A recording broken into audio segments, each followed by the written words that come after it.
Hello મિત્રો, ગોસ્વામી ગીતાબેન, તમારું સ્વાગત છે મારું મહાદેવ ફૂડ ચેનલમાં. તો આજે આપણે બનાવીશું ચાઇનીઝ ભેળ. તો ચાઇનીઝ ભેળ બનાવવા માટે આપણે બધી સામગ્રી જોઈ લઈએ. નૂડલ્સ લીધા છે, કેપ્સિકમ લીધા છે, કોબી, કાંદો, ટમેટો કેચઅપ, સોયા સોસ, મસાલો, સોયા સોસ, નમક.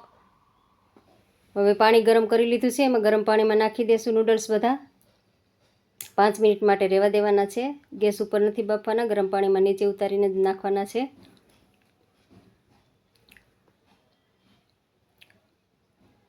ઢાંકણ ઢાંકીને 5 મિનિટ માટે રહેવા દેશું.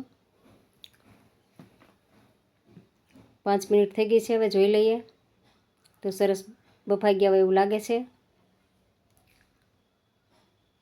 તો હવે ઝારાથી કાઢી લેશું, જેથી કરી બધું પાણી ગરમ નીતરી જાય.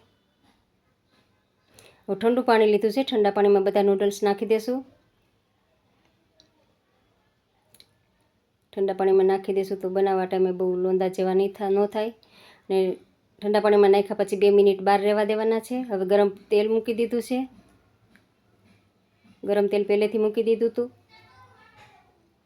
આને કડક થવા દેવાના છે. જેવી આપણે ચોખાની મમરી તળીએ એવી રીતના તળવાની છે અને એવી કડક થવા દેવાના છે નૂડલ્સને બધાને.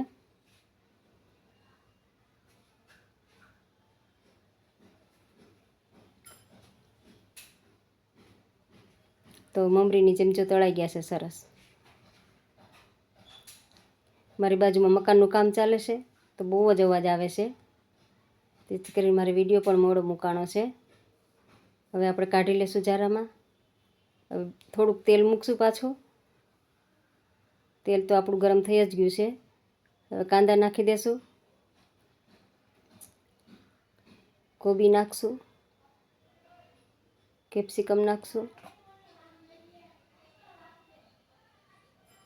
સારી રીતે હલાવીએ, બધું સરસ મિક્સ થઈ જાય ને થોડુંક ચડી પણ જાય.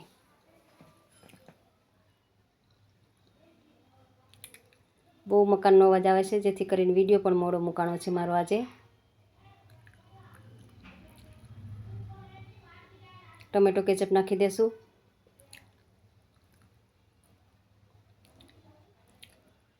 સોયા સોસ નાખશું.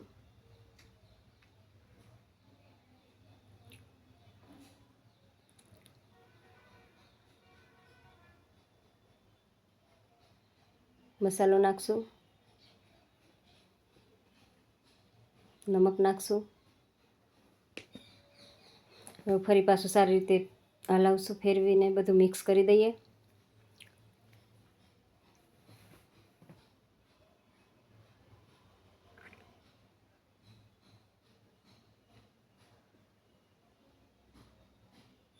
મસાલો બધો આપણો સરસ થઈ ગયો છે.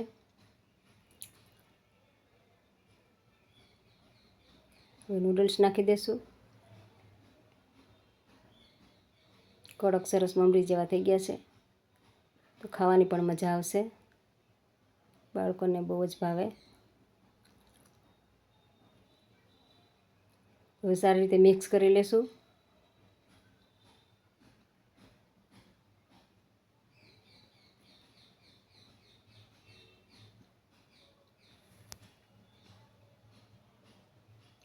સરસ મિક્સ થઈ ગયા છે આપણા નૂડલ્સ.